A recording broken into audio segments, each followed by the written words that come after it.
युवराज, आपली संमती असेल तर निवाड्याच्या कामकाजास सुरुवात करावी. युवराज, संमती द्यावी. संमती आहे. बघा केवढे हुशार आहेत ते. मोरोपंत, फिर्यादी पक्षकारांना बोलवा. आलेत का ते? कारभारी, पुकारा करावा. फिर्यादी दामाजी बिन गेनबा आणि सोकाजी बिन गेनबा दोघांनी निवाड्यासाठी समोर यावं.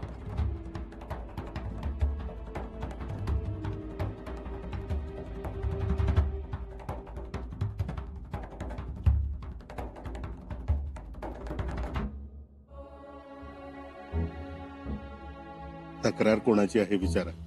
तक्रार कोणाची? माझी सरकार. युवराज म्हणावे, बोला. माझी युवराज. मी धाकला आणि यो माझा भाऊ थोरला. आम्हा दोघात 10 बिघ शेतीची जमीन आहे, पण यो मला वाटणी करूनच देत नाही. वाटणीच्या येळेस समद मागचं काढतो.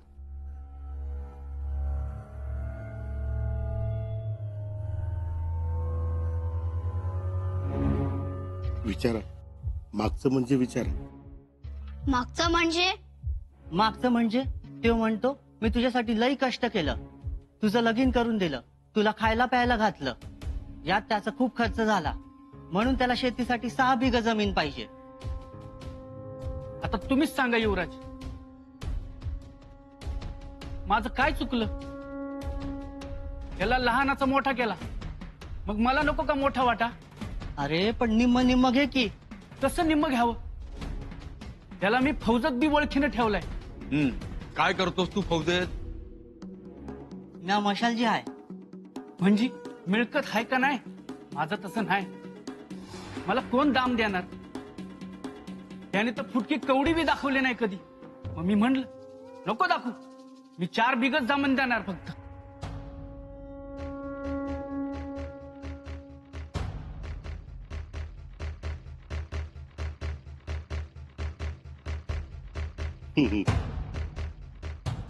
घरी कोण कोण असतं असं युवराज विचारताय.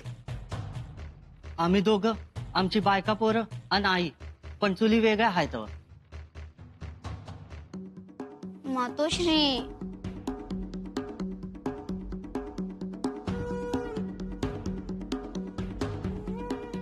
बघा, युवराज विचारतायत मातोश्री कोणाकडे असते. माझ्याकडे असती माझी आई. पंत,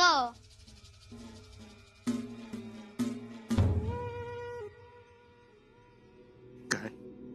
कंटाळा आलाय आम्हाला. हे बघा, झालंच. मला दादासाहेबांना खुश करायचंय ना. मग आता दादासाहेब असते तर ती काय म्हणाले असते? ज्याच्याकडे आई त्याला जास्तीचा वाटा. मग देऊन टाका यांना मोठा वाटा.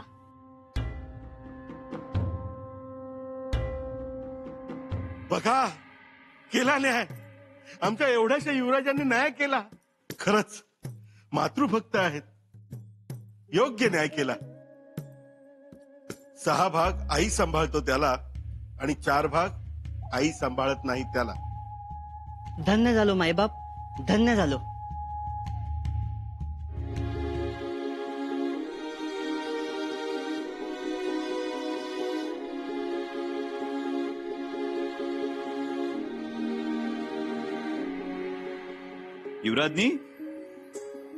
युवराजनी निघायचं. आज लवकर तयार झाला? लवकर झालो? हो तर. नाही पण हा अनुभव आम्हाला नेहमीचाच आहे. अशा वेळी तुम्ही लवकरच तयार होता. म्हणजे रयतेत जायचं असेल तर आमचे युवराज खूप अधीर झालेले असतात. असं आम्ही अधीर होतो? हो तर.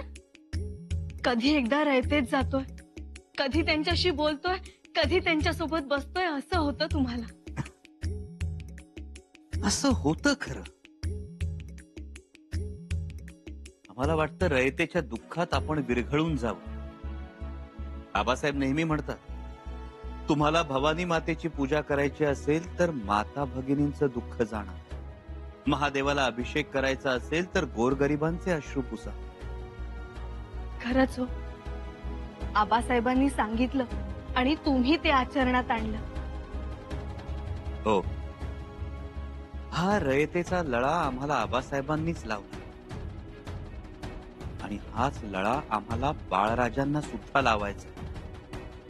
रयतेचं सुख हेच स्वराज्याचं वैभव ही शिकवण त्यांच्या मनावर बिंबवायची आम्हाला. पण युवराजनी हेच योग्य वय हो बाळराजांवर हे सगळे संस्कार करायचं. युवराज, आपण रायगडावर गेलो हे सगळं शिकवू त्यांना. शिकवू. काही शिकवण्याची गरज नाही बाळराजेंना, ते त्यांच्यात उपजतच आहे. हो ना, पाहिलेत ना कसे आले ते, हुबेहूब महाराजांची ढब सदरेवर येण्याची, बसण्याची, आणि धिटाई केवढी. महाराणी साहेब, अशी धिटाई नसते हो मुलांच्यात. काय राऊजी नाना? हो ना, अहो जे झालं ते दुर्मिळच. छत्रपतींचं रक्त आहे. ते थोडं डगमगणार आहेत. बरोबर. बघता बघता एक निवाडा पार पडला. मग जाऊ आम्ही खेळायला. खेळायला? हो, अजून एक निवाडा करा आणि मग जा. हं? नाही, आम्ही जाणार. मातोश्री. आता कोणता निवाडा? चारा माफीचा. मुजरा राज, चारा माफी केलेल्या गावातली लोक आल्यात, तुम्हाला भेटायचं म्हणतात. ठीक आहे, बोलवा त्यांना. जी.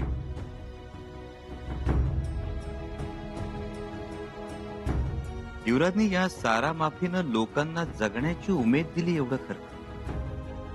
म्हणून तर हा उत्साह. अहो, काल तुम्ही बाहेर गेला होता तर लोक सदरेच्या पायरीवर डोकं ठेवून जात होते. याचाच अर्थ ही सारा माफी गरजेची होती. कोणत्या सुभ्याच्या सारा माफीचा निवाडा? हं? मातोश्री, आम्ही जातो ना खेळायला. बरं, जाऊ द्या यांना, कंटाळले. महाराणी साहेब, फार वेळ लागणार नाही. 1-2 गावांचीच सारा माफी केली आहे. कोणी? आपल्या सुभेदारानं. म्हणजे कसं आहे, हातासरशी निवाडा केला म्हणजे खलिता पाठवून जाब विचारता येईल. अरे अरे, उठा. पाया कशाला पडताय? पाया काय गाज, तुमचं पाय धुवून पाणी पिलं तरी कमी आहे. बघा, गाज, आज वर्ष झालं असं गावात सण साजरा झाला नाही, पण तुम्ही सारा माफी दिली आणि गावागावात लोक सारा माफी सण म्हणून साजरा करू लागले. गड्यांनो, पण तुम्ही अगोदर का सांगितलं नाही? घाबरलो होतो गाज. घाबरला होता? स्वराज्यात कुणाला घाबरता? लक्षात ठेवा, आम्हाला सुद्धा घाबरू नका. महाराज काय म्हणतात ते ठाऊक आहे ना? कुणाला भ्यायचं नाही, कुणाला दबून राहायचं नाही म्हणतात ना? ची. मग का सांगितलं नाहीत? का सहन करत राहिला? अरे, रयतेचं लेकरू आमच्या समोर उपाशी पोटी चक्कर येऊन पडतं आणि तिकडे रायगडावर 50 पेवा धान्य पडू नये. काय उपयोग त्या धान्याचा? इथून पुढे लक्षात ठेवा, स्वराज्यात आपलेपणानं राहायचं, हक्कानं राहायचं. गाज, आपलेपणा दाखवला की रयत डोक्यावर बसते. काय मोरपंत? हो, आणि स्वराज्याचा सारा बुडवते. म्हणून लगेच कान पिचक्या द्याव्यात की रयत जागेवर येते. या असल्या गोष्टींची अजिबात तमा बाळगू नका. आम्ही असेपर्यंत रयतेला कुठलीही तोशीस पडणार नाही. पण कान पिचक्या म्हणजे काय करायचं? खरमरीत खलिता लिहायचा सुभेदारांना. मग लिहा ना, आम्हाला जाऊ दे ना खेळायला. झाल हो, महाराणी साहेब बघितलं काय म्हणाले ते? खरमरीत खलिता लिहा म्हणाले. आणि खरमरीत पत्रास नाही जुमानले तर मग जपते. काय बाळराजे? करा, पण आम्हाला जाऊ द्या खेळायला. मातोश्री, आज्ञा द्या. बरं, ठीक आहे, लांब जाऊ नका. हं, या तुम्ही.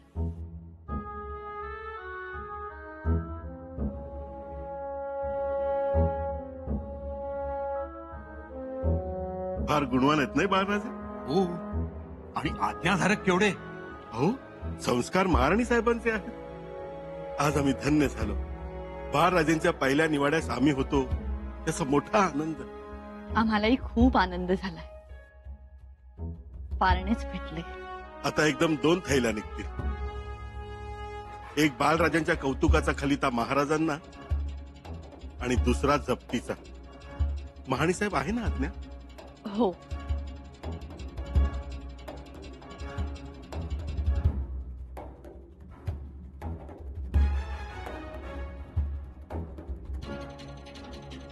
सुरुवात तर उत्तम झाली. चला आजचा दिवस सणासारखा साजरा करू. कराच सण साजरा कराच. आणि तो साजरा करायला उद्या सकाळीच आम्ही गावात येऊ. कामाची अत्यंत तातडी आहे. जी. प्रभावळीच्या सुब्याच्या सारामाफीचा आदेश जो शंभूराजांनी दिला होता तो राजाराम राजांनी निवाड्यात रद्दबादल ठरवला आहे. जी. राजाराम राजांनी अर्थात आपल्या धाकट्या युवराजांनी सारामाफी रद्द करून सारा बुडवणाऱ्यांच्या घरादारावर जप्तीचे आदेश दिलेत. त्याची अंमलबजावणी करण्याची जबाबदारी तुमच्या माणसावर सोपवा. जी. परंतु सोबत थोडीफार फौज हवी. शृंगारपूरला आपली राखीव फौज आहे ना, ती सोबत घ्या. हा तसंही समोर कोणी येणार नाही, गडबड करणार नाही. पण सकाळी सकाळी कारवाईला सुरुवात करायला सांगा. जी.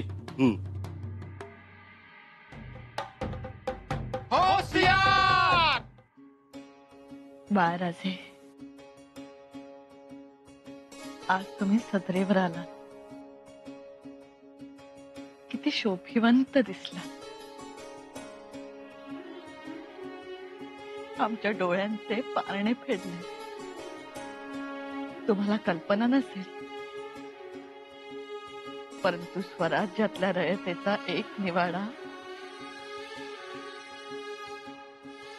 आज तुमच्या नावाने झाला.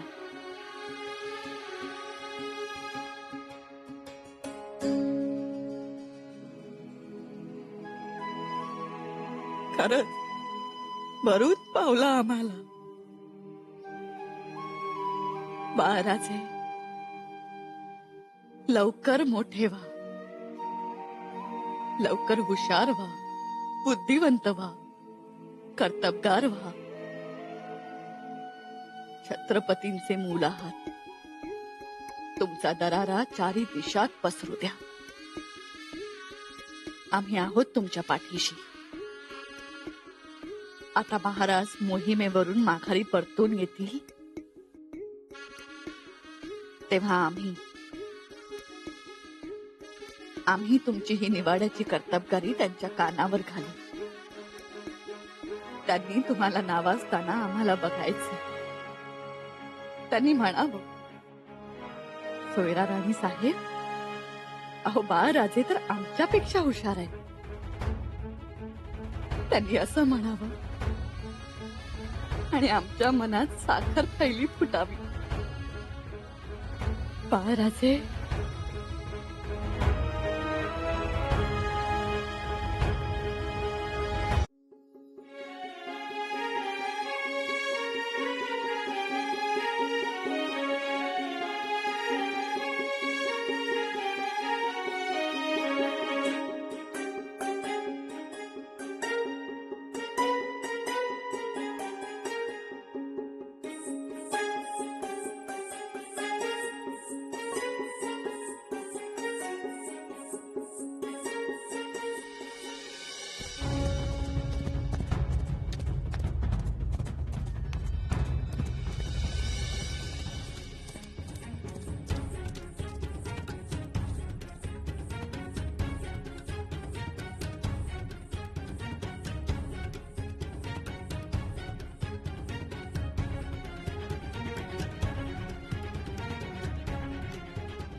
झाली का समधी तयारी झाली पाटील? आलं युवराज आलं.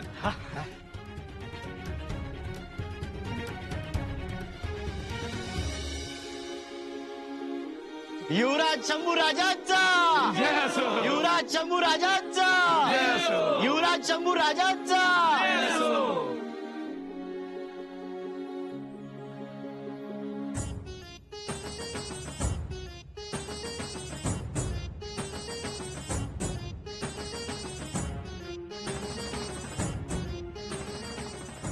आमच्या गावाचं नशीब लय मोठं, म्हणून आज तुमचं पाय लागले आमच्या गावाला. पाटील स्वागताची मोठी तयारी केली. असं कसं युवराज? अहो, निसर्गानं नाडलं आणि तुम्हीच आम्हाला तारलं. आम्ही नाही सरणार.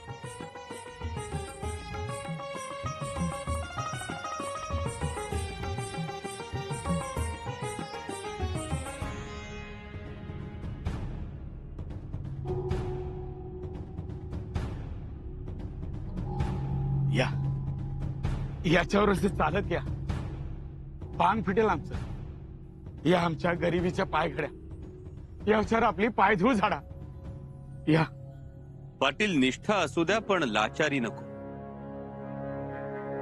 पाटील, हा फेटा म्हणजे तुमचा मान, तुमचा स्वाभिमान आणि मराठी माणसाचा स्वाभिमान पायदळी तुडवायचा नाही, ही छत्रपतींची शिकवण.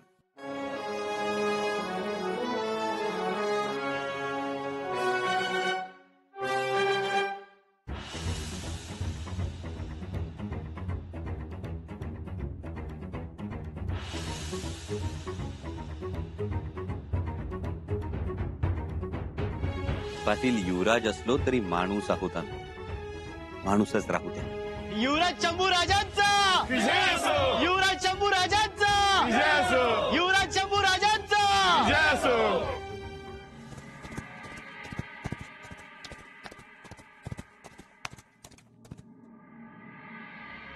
एवढा उशीर का रे? तसा निरोप मिळाला तस लागायला आलो. हे बघ, तुला आत्ताच्या आत्ता एक सेवक वाऱ्याच्या वेगानं शृंगारपूरला पाठवायचा. जी. रायगडावरून जप्तीचे आदेश घेऊन गेलेले जे अधिकारी आहेत त्यांना गाठायचं आणि जप्तीचे आदेश मागे घ्यायचे. जी पण आम्ही सांगितलंय म्हणून सांगायचं. हे पत्र आमच्या मुद्रेचं, आणि हे सगळं अत्यंत गुप्तपणे करायचंय. चल निघ.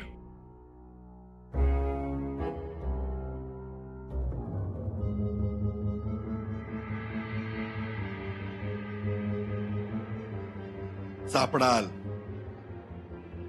सुनीस, हे पत्र तुम्हाला गुन्हेगार म्हणूनही साबित करेल. म्हणजे महाराणी साहेबांचा, अर्थात धाकल्या युवराजांचा आदेश परस्पर रद्द करण्याचा गुन्हा घडेल हातून. हो, गफलतच झाली असती, पण अजूनही टांगती तलवार आहेच डोक्यावर. कोणती? शंभूराजांना हे जर समजलं तर? हो, त्यांचा सारा माफीचा निर्णय आपण परस्पर फिरवलाय आणि ही साधी गोष्ट नाहीये. उद्या हीच गोष्ट मोठं स्वरूप धारण करेल. शंभूराजांचा राग तर तुम्हाला माहितीच आहे. अहो, त्या रागाची पर्वा आपण नाही करायची. असं कसं म्हणताय पंत? अहो, तुम्ही विसरताय, आपण पाहुण्याच्या काठीनं साप मारलाय. काही येतंय लक्षात? शंभू राजांना जर चिडायचं असेल तर ते महाराणी साहेबांवर चिडावं लागेल, बाळराजेंवर चिडावं लागेल. काही आलं लक्षात?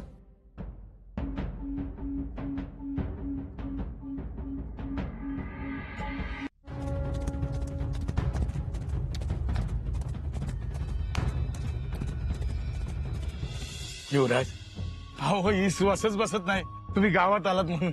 असं नाही पाटील, आम्ही नेहमी येत जाऊ गावात. भाग्य मोठं, पुण्याही मोठी. तुमच्या वाऱ्यासनी थांबणं अवघड, पण आज आम्हासनी तुमच्या पंक्तीचा लाभ होता. या होय होय. आमचंही भाग्य. रयते बरोबर आम्ही मीठ भाकर खाऊ. अहो, मीठ भाकर काय, चांगलं गोडधोड केलंय गावानं, होय की. आणि ग्रामदेवाच्या साक्षीनं त्याच्या मोर पंगत बसणार बघा. युवराज आणि युवराजनींचं खरकट सांडलं आमच्या गावात. नाही होत आता. सांगितलं ना मगाशी, आम्ही सुद्धा तुमच्यासारखीच माणसं आहोत. माणसं? अहो, तुम्ही आमच्या देवाचं बाळ. तुम्ही येऊन गेलात या आठववर कित्येक पिढ्या जगत्याल आमच्या. होय होय, हे मात्र खरं आहे. पाटील,